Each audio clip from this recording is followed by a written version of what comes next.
He found shelter from the blizzard. Inside was a pregnant woman chained to a stove. Part 1. The blizzard came out of nowhere, like the sky had flipped a switch. 1 minute the frontier road was clear enough to see the black rocks sticking through the snow. The next minute, wind slammed into the open plain and turned the world into white noise. Caleb Voss pulled his scarf higher and leaned forward in the saddle of his trail mount. On most worlds, a horse was an animal. On Frostline 7, a horse could be metal, steam, and stubborn programming. His mount, an old model rancher's called a ranger, kept its balance on ice like it had been born for it. Caleb had been riding alone for 2 days, hauling a small cargo of spare parts and seed canisters to a settlement called Red Willow Outpost. It was not a big place, just a cluster of domes and barns pressed against a ridge, but it paid honest credits, and Caleb liked honest work. Right now, honest work meant staying alive. The wind shoved at him, trying to peel him off the saddle. Snow stung his eyes. The ranger's headlamp cut a narrow tunnel through the storm, but the light only showed more flying ice. "Easy," Caleb murmured, mostly to himself. "Find the ridge line, find shelter." He tapped the ranger's neck plate, and the machine gave a soft whine. It adjusted its steps, angling toward where the land dipped. Caleb remembered there was an old mining route out here, abandoned after the company drills hit a frozen gas pocket and the whole operation shut down. Where miners had worked, there were often cabins, half buried, forgotten, but still standing. If he found one, it could save his life. Minutes stretched like hours. The cold sank into his gloves, then deeper into his hands. His breath came loud in his ears. He tried not to think about the stories, riders who kept moving until their bodies gave up and their mounts kept walking until the power cell died. Then, through the swirl, he saw something that did not belong to the storm. A straight line, a dark edge. Caleb squinted, blinking ice from his lashes.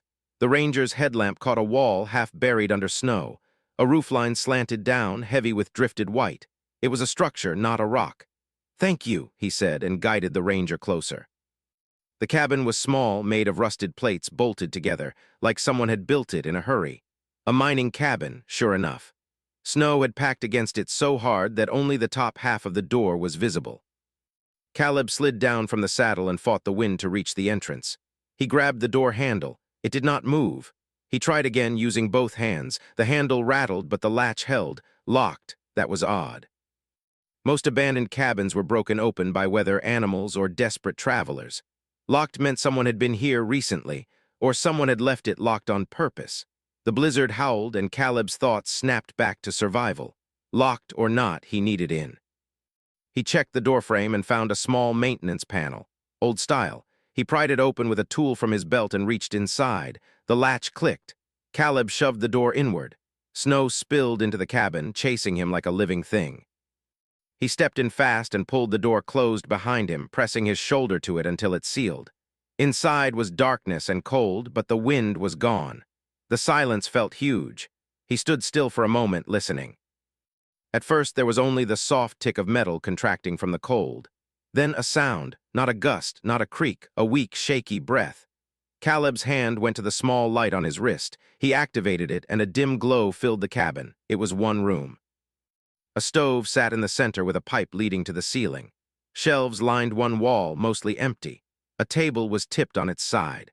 A few blankets lay in a heap like they had been thrown in anger, and in the corner against the far wall, someone moved. Caleb's body tightened, not with fear, but with the sharp focus he got when trouble found him. He took a step, careful, quiet. A woman sat on the floor, wrapped in a thin blanket. Her face was pale from cold and exhaustion. Her hair was tangled, stuck to her cheeks. She looked up slowly, eyes wide, like a trapped animal bracing for a blow. Caleb saw her belly, big, pregnant, far along. Then he saw the chain. It ran from an iron cuff around her ankle to a heavy bolt fixed into the base of the stove.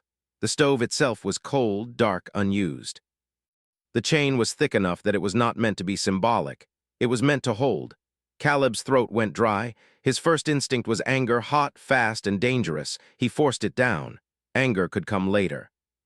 Right now, she was alive, and the storm outside was still trying to kill them both. He lowered his hands, showing he was not a threat. "It's okay," he said, voice steady. "I'm not here to hurt you." The woman's lips trembled. She tried to speak, but her voice came out as a whisper that broke in the middle. Caleb glanced around, no other movement. No second person hiding, no sign of a camp. This cabin felt abandoned except for her. "Can you tell me your name?" he asked. She swallowed. "Mara." "Mara," he repeated, slow and calm. "I'm Caleb. I got caught in the blizzard. I didn't know anyone was here." Mara's eyes flicked toward the door as if she expected it to swing open any second. Her breathing sped up. Caleb followed her gaze. Someone might come back. She did not answer. The silence was answer enough. Caleb nodded once. "All right, first thing warmth." He walked to the stove. Mara tensed as he approached, and he paused to keep his voice gentle. "I'm going to light it," he said, "to heat the room." She watched him like she did not believe good news was real. The stove was old, but it had a fuel drawer. Caleb found a box of compact heat bricks on a shelf, mining leftovers. He loaded 2 into the chamber, sparked the igniter, and waited. A faint glow spread inside the stove. Heat began to leak out, slow but steady. Caleb pulled off his outer coat and laid it near Mara, not touching her, just close enough for her to grab if she wanted. "You need more than that blanket," he said. Mara's fingers crawled toward the coat like they belonged to someone else. She dragged it to her chest and held it tight. Caleb moved to the shelves again and found a canteen, half full, and a packet of dried ration strips. He opened the packet and broke a strip into smaller pieces. "Eat a little," he said. "Slow, it'll help." Mara stared at the food, then at him. "Why?" Caleb blinked. "Why what? Why are you helping?" The question hit him harder than the storm. Not because it was hard to answer, but because it showed what kind of world she had been living in. He kept his voice simple. "Because you're here and you need help." Mara looked away, jaw tight. For a moment she seemed like she might cry, but she forced it back. Caleb sat on the floor a few steps away, keeping space between them. He did not want to crowd her. He knew what chains did to a person's mind. They made you feel like the air itself was owned by someone else. The stove warmed the cabin gradually. The tight ache in Caleb's fingers eased. He watched Mara's shoulders lower by a fraction, like her body was slowly accepting the idea that she might not freeze tonight. After a few minutes, Caleb spoke again. "That chain, is it hurting you?" Mara shook her head quickly. "No." Not now," he nodded. "I'm going to take it off if you let me." Her eyes snapped back to his face. Fear flashed there, bright and sharp, then something else, hope trying to rise but scared to be seen. "You can," she whispered. "I can try," Caleb said. He reached into his belt pouch and pulled out a compact multi-tool. "But I need you to tell me if anything hurts, and if you don't want me near you, say so." Mara hesitated, then gave a tiny nod. Caleb moved closer, slow. The cuff around her ankle was metal, rough, the kind used in mining operations to secure equipment, not meant for people. The lock was simple but frozen stiff. Caleb worked carefully, warming the lock with his hands, then using the tool to loosen the mechanism. He could feel Mara watching every movement, her breath catching whenever the tool scraped the metal. "It might take a minute," he said. "I'm used to waiting," she murmured. He did not like the way she said it. Like waiting was the only skill she had been allowed. The lock finally clicked. The cuff loosened. Caleb slid it off her ankle and set it aside. The chain fell with a heavy clink onto the floor. The sound echoed in the cabin like a door slamming shut on something awful. Mara did not move at first. She stared at her ankle like she expected the cuff to jump back onto her. Then she touched the skin gently, as if confirming it was real. Caleb backed away again, giving her space. "You're free," he said softly. Mara's eyes filled and a tear slipped down her cheek before she could stop it. She wiped it away fast, embarrassed. Caleb pretended he did not notice. He stood and checked the door's seal, then looked for any cracks in the cabin walls. The blizzard was still raging outside. It would be hours before it passed. A faint beep sounded from his wrist, his travel scanner. He glanced at it. Motion outside, not close enough to see but close enough to register. Caleb's spine went tight. He moved to the window slit, just a narrow gap near the roof, and peered out into the storm. The white swirl hid everything, but he thought he saw a shadow shift, like something was moving against the wind. A person, a drone, a hunter, he could not tell. Behind him, Mara's voice came thin. "They came back before." Caleb kept his eyes on the storm. "Who came back?" Mara hugged his coat tighter. "The men with the masks, the company men, they said I was property. They said the baby was theirs." Caleb's jaw clenched. He did not ask for details. He did not need them to understand enough. He turned from the window and faced her. "Listen to me, Mara. You're not staying here, not when the storm clears." Mara's hands shook. "I can't run." "You won't run alone," Caleb said. I'll get you to Red Willow Outpost. They have a clinic. They have people who can hide you, help you. Mara's eyes searched his face like she was looking for the lie. And if they follow? Caleb looked back at the door, then at the stove, then at the chain on the floor. Something in him settled, like a decision locking into place. Then they'll have to come through me first, he said. Outside, the wind screamed louder as if offended by his promise. Inside the cabin, the stove's heat grew steady, and for the first time since Caleb stepped in, Mara's breathing slowed. But Caleb's scanner beeped again. Motion. Closer now. He did not reach for a weapon. He reached for his tools because on Frostline 7 a smart cowboy survived with his hands, his head, and his heart. And tonight he had all three. The scanner on Caleb's wrist beeped again. Soft, steady, getting closer. He turned down the brightness of his wrist light and moved quietly toward the narrow window slit. Outside, the blizzard still screamed across the frozen plain, but through the white storm he saw movement, faint shapes sliding between gusts of snow. Not animals. Too controlled. Too precise. Machines. Caleb felt a familiar heaviness settle into his chest. He had seen this kind of tracking before. Corporate hunters rarely chased alone. They sent drones first. Behind him, Mara shifted slightly, pulling his coat tighter around her shoulders. The warmth from the stove had given her a little color back, but she still looked fragile. They found us, she whispered. Caleb glanced back at her. Maybe they're just searching. She shook her head slowly. They always find. He did not answer right away. Instead, he walked back toward the stove and crouched near the chain lying on the floor. He picked it up and examined the metal carefully. Industrial grade, company property. He sighed quietly. Mara, he said gently, I need to know what we're dealing with. The more I understand, the better I can keep you safe. She hesitated. Her eyes moved toward the door again, fear flickering across her face. They said I was important, she said at last. They said my blood was special, something about surviving the cold better than others. They tested me, watched me, and when they knew I was pregnant, her voice broke. She looked down at her hands. They said the child belonged to them. Caleb's jaw tightened. He kept his voice calm. Did they hurt you? Mara shook her head quickly, though her eyes told a different story. They didn't want damage, she said softly. They just controlled everything. Caleb understood. Not all harm left visible scars. He stood and began moving around the cabin, scanning shelves, corners, and broken equipment. If drones were nearby, he needed preparation, not panic. The cabin had old mining tools, metal scraps, and a damaged heater panel.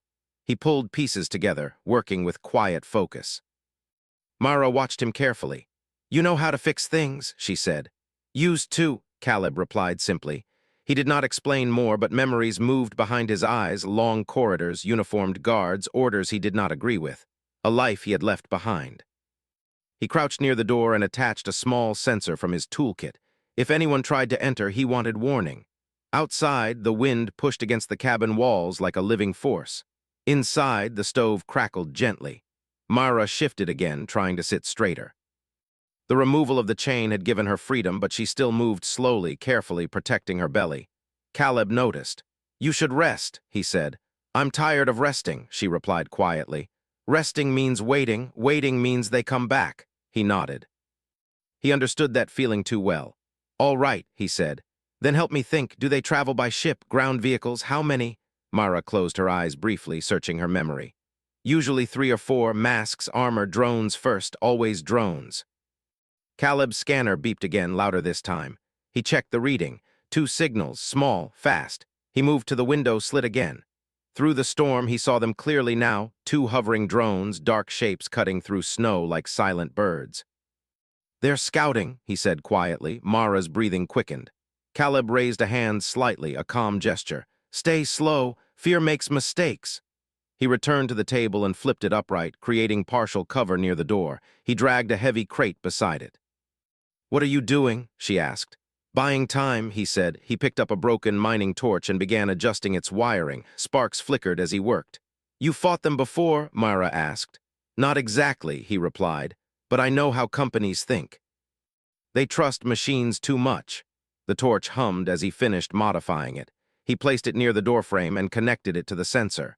If they try to open the door, he explained, this will blind their optics for a few seconds. Mara stared at him with something new in her eyes, not just fear, but trust beginning to grow. Why are you helping me? she asked again. Caleb paused. He had many answers, but he chose the simplest. Because someone should have helped sooner. Silence filled the room after that. Outside, the drones moved closer. A faint shadow passed across the window slit.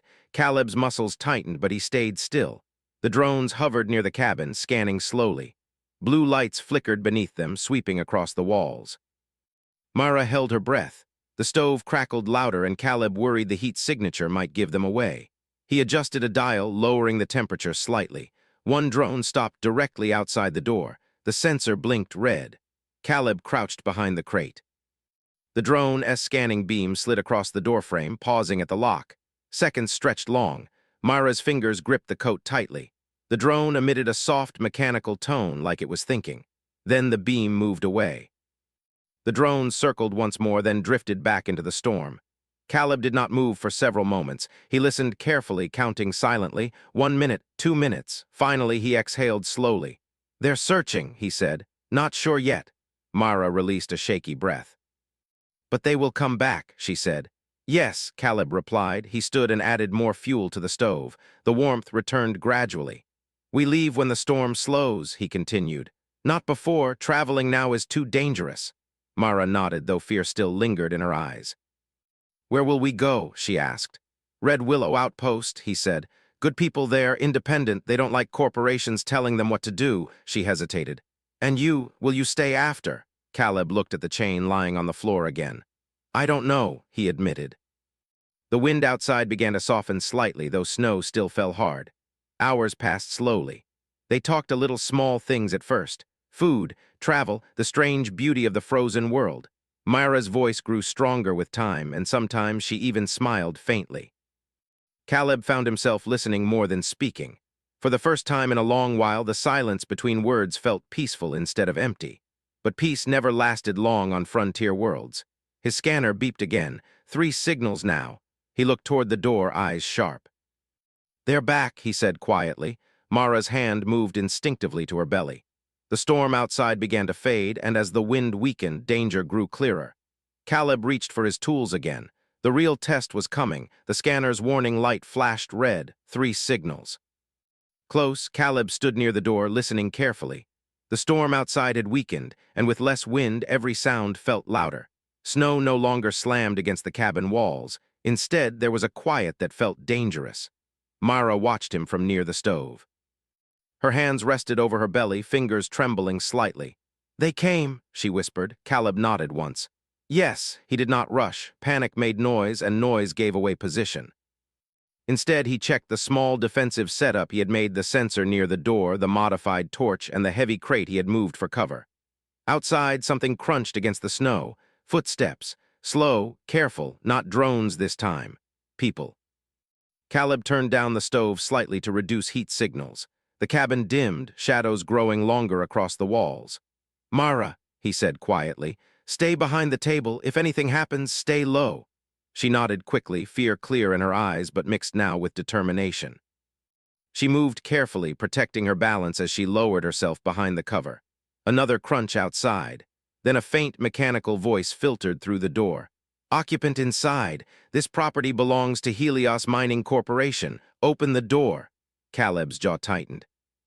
The voice sounded calm, official, like they expected obedience. He stayed silent. The voice came again.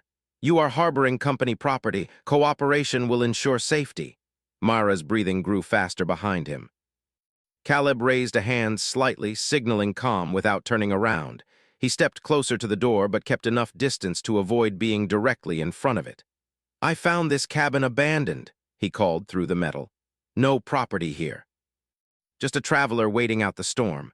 There was a pause, then another voice deeper. "We detected 2 life signs. Open the door." Caleb leaned his shoulder against the wall, thinking quickly. He knew corporate hunters. They relied on intimidation first.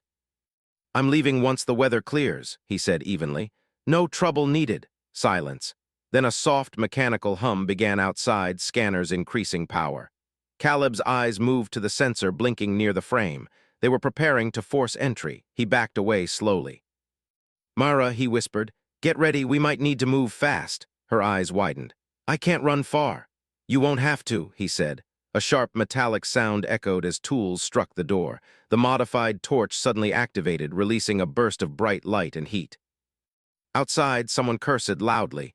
Caleb used the moment. He grabbed a hidden lever near the wall, an old mining emergency hatch he had noticed earlier. The panel slid open, revealing a narrow maintenance tunnel leading under the cabin. "This way," he said. Myra stared at the opening, shocked. "There's a tunnel." "Old escape route," he replied. "Probably forgotten." Another loud strike hit the door. The metal groaned.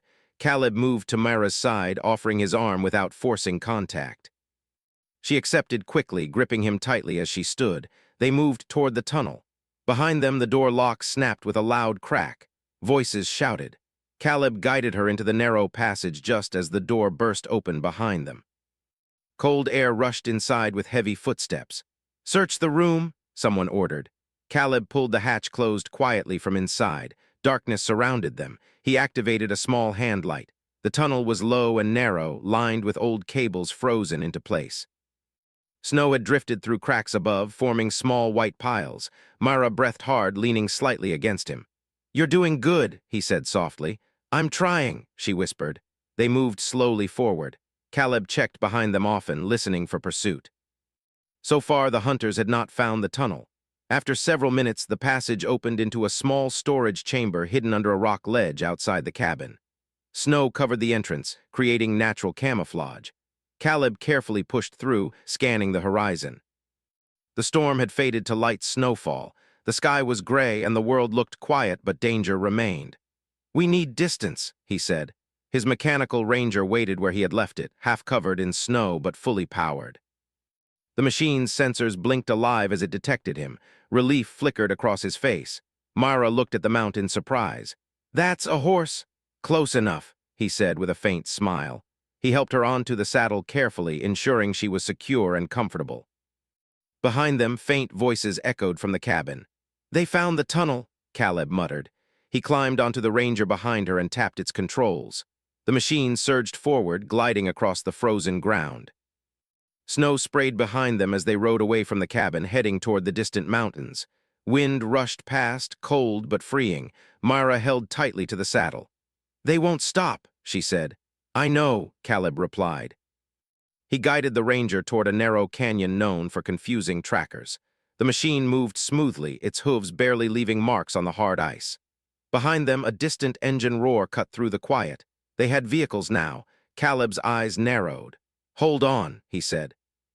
The ranger accelerated, climbing rocky slopes with steady power. As they rode, Myra's breathing suddenly changed. She gasped softly, gripping the saddle harder. "Are you okay?" Caleb asked quickly. I don't know," she said. "Pain starting." His heart dropped too soon. He scanned the terrain ahead, searching for shelter. "There's an old settlement ahead," he said. "Maybe still standing, we just need to reach it." Behind them, dark shapes appeared against the snow, pursuit vehicles moving fast. The chase had begun. Caleb guided the ranger into a narrow mountain path. Snow fell from cliffs as they passed, creating natural obstacles for the hunters. One vehicle slipped on ice and slammed into a rock, slowing the others. Myra's breathing grew heavier. Caleb spoke calmly, steadying her. "Focus on me, breathe slow, we're almost there." Finally, through the falling snow, he saw it, tall walls built from old metal plates, marking the edge of an ancient settlement. Hope surged. But as they approached, the gates remained closed. And behind them, the hunters drew closer. Caleb tightened his grip on the controls. The real fight for safety was about to begin. The gates of the old settlement stood tall against the gray sky. Metal plates covered with frost formed a wall that looked strong but tired, like it had survived many storms and many fights.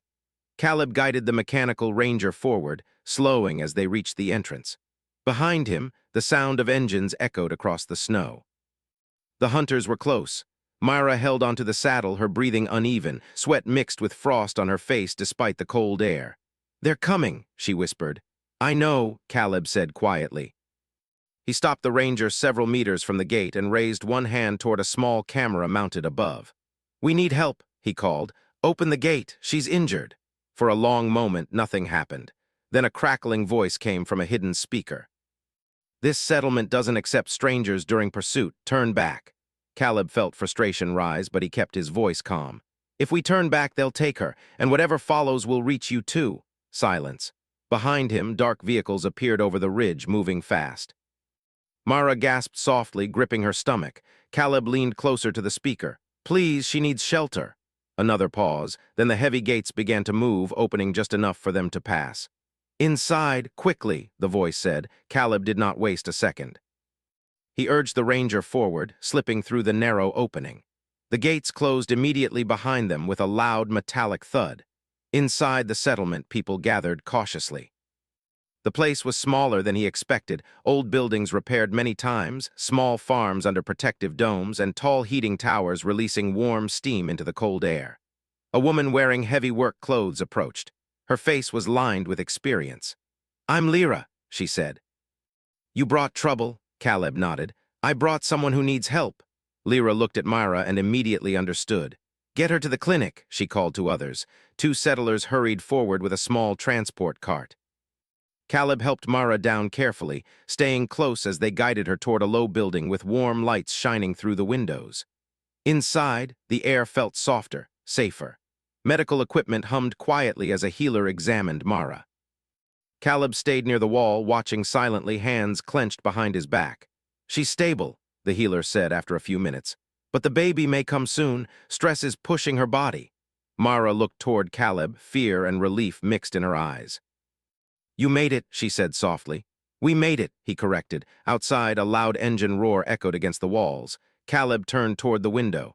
They're here, he said. Lyra stepped beside him, arms crossed. Corporate hunters don't scare us easily, but they bring problems. They want her, Caleb said. They say she belongs to them. Lyra's expression hardened. People are not property. Caleb nodded, grateful for her words. Outside the gate, a loudspeaker activated. Settlement occupants, a cold voice announced. Return company property immediately. Failure to comply will result in consequences.